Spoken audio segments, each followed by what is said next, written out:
Bom dia a todos.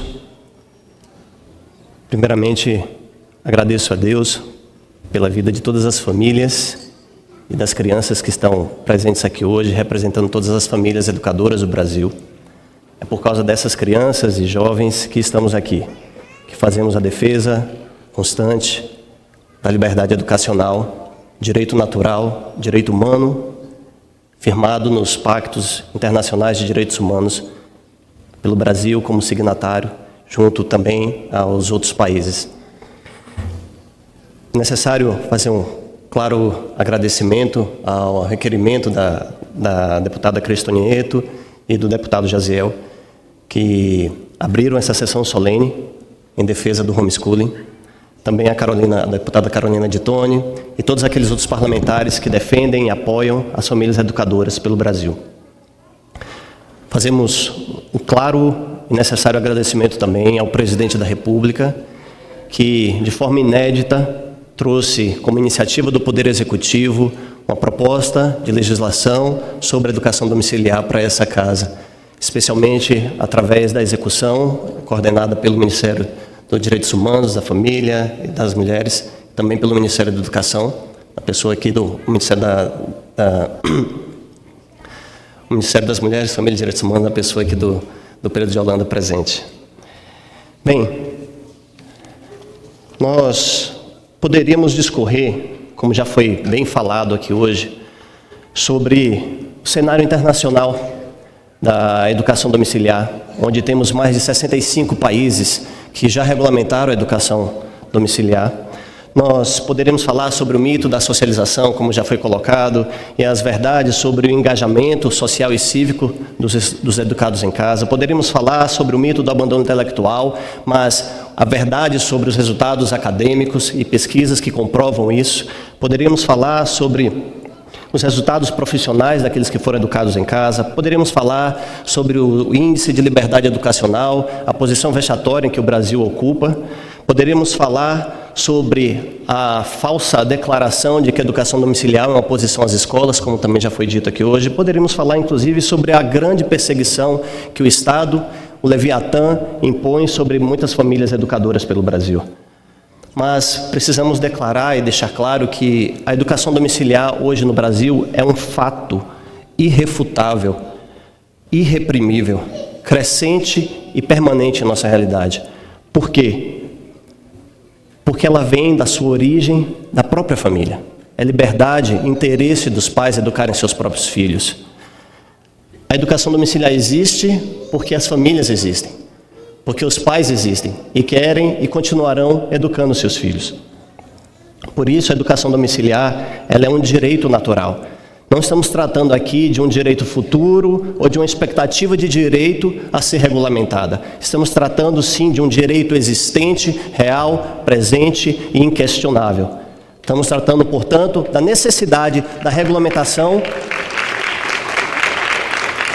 Estamos tratando, sim, da necessidade da regulamentação para que cesse as oposições, as contradições que o próprio Estado impõe às famílias. As famílias querem ter acesso às avaliações, às certificações. As famílias querem que os seus filhos participem mais de eventos de socialização. Mas aqueles que se opõem à educação domiciliar são esses mesmos que acabam impedindo que as famílias participem disso. Porque não tem um certificado, não tem a matrícula escolar, como é que vai poder participar de uma escolinha de futebol?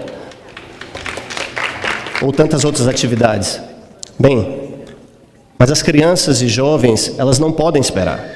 Na verdade, elas não esperam. Eles crescem, eles continuam seus estudos, eles se desenvolvem academicamente. Portanto, o que nós pedimos e esperamos exatamente é que essa casa promova uma regulamentação justa, isonômica e desburocratizada da educação domiciliar no Brasil. Disso necessitamos. E gostaria de destacar 4 aspectos fundamentais que entendemos que sejam necessários constar dessa regulamentação, nos termos do que já existe nessa casa, tramitando em diferentes projetos de lei, inclusive agora também com o PL do Executivo. Aperfeiçoamentos são necessários. O primeiro dele, nós destacamos que seja exatamente o reconhecimento claro do direito dos pais como já foi defendido aqui pelo período de Holanda, a liberdade exatamente dos pais escolherem o modo de educação a ser administrado aos seus filhos. Segundo ponto, a simplificação do processo de cadastro ou de registro ou matrícula, qualquer que seja o termo a ser escolhido, das famílias pela educação domiciliar.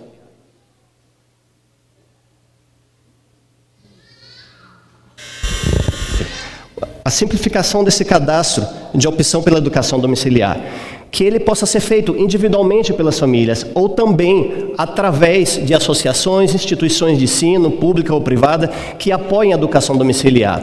Que esse cadastro seja simplificado, que essas instituições que apoiam a educação domiciliar sejam credenciadas junto aos órgãos públicos competentes e assim se mantenha o cadastro nacional que seja necessário para o acompanhamento das famílias que estão em educação domiciliar. Segundo ponto necessário diz respeito à flexibilidade do sistema avaliativo e certificador. Defendemos que seja justa a avaliação a ser aplicada às crianças e jovens que são educados em casa. E nisso defendemos que seja utilizado um modelo básico de avaliação por ciclo de aprendizagem. Porque não existe no Brasil hoje uma prova única que seja aplicado a todos aqueles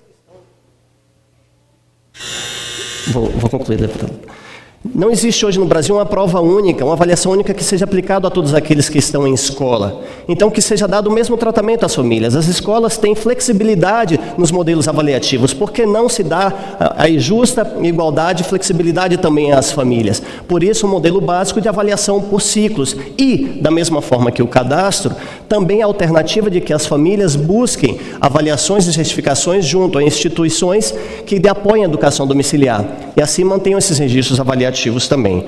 E, por fim, que não seja dado consequência discriminatória às famílias, às crianças e jovens que são avaliados na educação domiciliar, porque um dos aspectos previstos em um dos projetos de lei é de que, se a criança não obtiver um desempenho satisfatório, ela, depois de 2 ou 3 avaliações, deveria retornar ao regime escolar. Bem, o que acontece com as crianças e jovens que são avaliados no sistema escolar e, consequentemente, são reprovados? Qual é a consequência deles? Eles são enviados para casa? Não, que não se dê um tratamento desigual e injusto a essas famílias. Pelo contrário, que as famílias, que as crianças tenham a mesma consideração. O que ela acontece? Não obtém a certificação necessária ao qual ela está sendo submetida.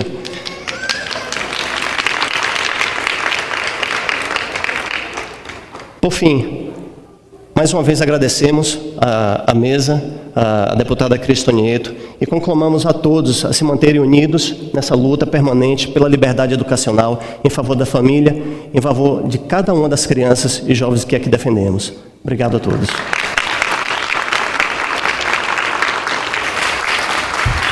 Obrigada, senhor Carlos Vinícius. Eu peço até desculpas pelo tempo que a gente precisou limitar.